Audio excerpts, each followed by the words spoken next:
A little history on this square body. We started putting this hood on. Well, of course, putting the hood on, I had to paint the fenders to match the hood.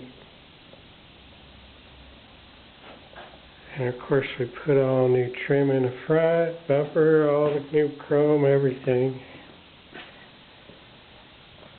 And then we got to this door, which I just finished.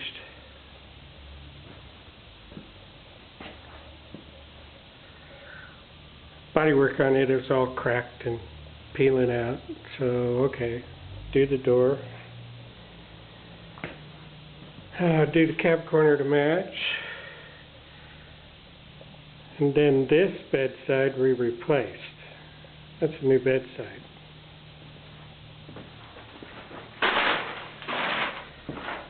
And then back here, I painted tailgate to match.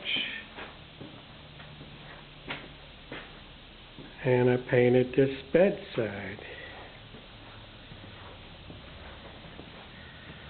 Along with this door and cab corner, just like the other side.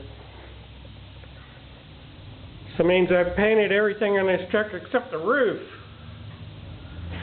Nobody sees the roof, so I guess we're going to get by with that. And these stripes were painted on, and that was a big problem. I had to sand them off so I could overspray it. And I bought 1-inch vinyl red stripe, so now I need to restripe it all.